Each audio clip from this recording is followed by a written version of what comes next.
Thank you for sharing, Desmond. In studio, we have Pastor Dean Thompson, who will take us through the highlights of Jesus and Martha. Pastor Thompson. Good afternoon. The experience of Mary really demonstrates to us that sometimes in life we find ourselves going down a road that we never really planned for ourselves. Sometimes many persons find themselves at a place where they didn't intend to be. Sometimes many persons find themselves at a place in life that they never intended for themselves. But Mary's experience demonstrates to us that wherever life may have taken us, wherever circumstances may have led us, God's grace is able to reach us and to rescue us. Just the same. When we take a background look at Mary, we'll find that Mary was a sister of Martha and Lazarus. She was a close relative of Judas and also Simon the leper. Simon the leper was Judas's father. He was the one who made the feast to celebrate Lazarus' resurrection that Mary went to and anointed Jesus' feet. Mary, it is obvious that Mary must have been a relative to have access to his house. And at that feast, John 12 tells us that Martha was serving and Mary was anointing Jesus' feet. So when we look at all the gospel accounts, we see clues coming together about Mary. We see why Mary was displaying such great affection to Jesus at that feast. She had so much to thank Jesus for. And she was looking at the fact that Jesus was invited to this feast. And normally when you invite a guest to your house, you provide a servant to wash the guest's feet, and you are very hospitable to the guest. But Mary was there. She noticed that none of these was done to Jesus. He was being treated far less than he really deserved. And so she decided that she was going to be the one to wash his feet. And she wasn't going to wash his feet with water. She found the most expensive thing because this is her Lord, and she wanted to show her appreciation to him. So she went with the very expensive perfume to wash his feet and dry them with her tears. And she did dry them with her hair. Or if you dry with tears, sorry. And she was doing a wonderful ministry to Jesus. Now, when we look at the story, take a go even back in Mary's experience. It is believed that she was the woman who was caught in adultery. John did not name the person who was caught in adultery, but it is possible that John did not name the person who was caught in adultery because he was trying to protect the person's reputation. But it is church tradition over the centuries have believed that this Mary was the person who was caught in adultery. And just imagine being caught in adultery. A trap was set for her because the man she was committing adultery was not brought before Jesus, only she. So there was a trap set for her. She was caught like a bird and she was dragged to Jesus. And when we look at the artistic impressions, she was dragged to Jesus naked because they said that they caught her in the very act. They think if they caught her in the very act, they were going to give her time to put on her clothes. No, they wanted to prove that they caught her in the act, so they brought her the same way they caught her naked in front of Jesus. So she stood before Jesus naked and shame and embarrassed. Sometimes sin take us to some place that we really never want to be. But God's grace is able to lift us out of all the miry clay, out of all the gutter, and fix us up. And that was what God's grace did for Mary. And Mary was one. Luke tells us in Luke chapter 8 that seven devils were cast out of her. So imagine she not taken her so far, but grace ministered unto her. And it shows us that in our experience, sin can take us very far. Sin can take us to a place where you wonder if this is really me. This is really, how much life has changed for me. But God's grace is able to bring us back and make us into brand new people. So Mary had a lot to give God thanks for. You know, she had a whole lot to give God. And when Lazarus was raised from the dead, just imagine a woman living in those days without a male figure in their lives is a woman being very vulnerable.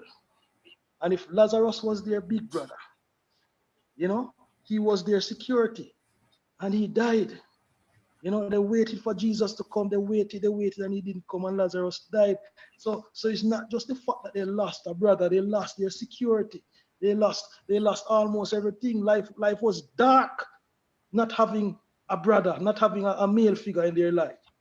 You know, but Jesus came and resurrected Lazarus. She had a whole lot to give thanks for. So when she went to that function and she washed Jesus' feet, she had a heart filled with love and an alabaster box filled with things to express her gratitude. But there are some things that we can take from Mary's account that I want to really point us to some life lessons that we can take from Mary's experience. Because number one, the first life lesson is that when a person's heart has been touched by Jesus, that person can never remain the same. Never ever remain the same. You know, when our heart has been touched by Jesus, the second one is when our heart has been touched by Jesus, nothing is too much to give him. And so, as much as the perfume was equivalent to 1 year's pay, Mary did not consider too much to give to Jesus. Judas pretended that it was, well, I will soon get to Judas, you know. But number three, when we are worshiping God in spirit and in truth, the enemy often raises up someone to seek to discredit our worship and make it seem like we are worshiping in vain. And that was what Satan used Judas to do. Judas rise up to tell her what she's doing is wasted, is wasting, and he wanted her to feel ashamed and embarrassed. You know, but thank God Jesus defended her. You know, if you go through the Gospels, you'll find that Mary is the only person Jesus ever commended for doing a good work. Nobody else in all the four Gospels hear Jesus comment for good work, but he commend people for faith. But when Judas rise up against Mary for this wasting, you know, Jesus says she has done a good work unto me. The only person you find in the four Gospels, Jesus look at and say, this person has done a good work. Mary. Number four, Jesus accepts Mary's experience in this setting, demonstrates to us that Jesus accepts our expression of worship when it is motivated by genuine love, genuine faith, and genuine humility. And even though our expression of worship to some people it might not seem nice, it might not seem good, it might not seem acceptable, Jesus accepts it if it is motivated by genuine love, genuine faith, genuine humility, and that is grace.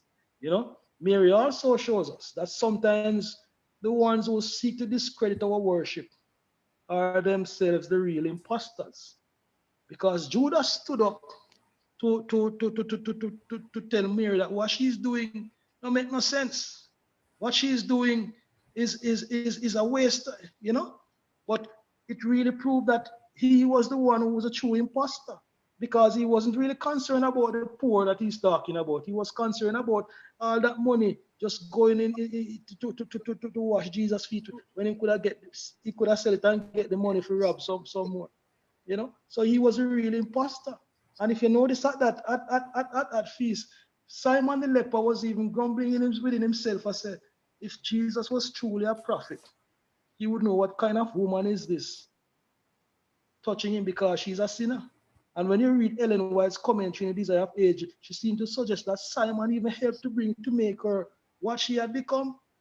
You know, so Simon was there judging her. Judas was there judging her. And because of Judas judging her, the other disciples joining and was judging her too. But Jesus stood in defense of her, spoke in defense of her, I should say. You know, so Mary demonstrates to us all these wonderful things. You know, when Amen. when we truly, when our hearts have been touched by Jesus, You know, and Simon may have looked, they may have looked at Mary and see that she looked the very same way. She had on the same clothes, she looked the very same way, but she was a completely different person. You know, so Jesus could speak well of her and defend her at that moment. Mary's experience shows us that God's grace is able to rescue us no matter where life may have taken us. God bless you.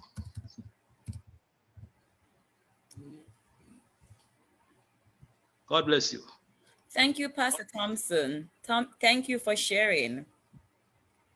Praise the Lord. It seems some of our report team they're having some technical difficulty over by Redwood. So we're going to continue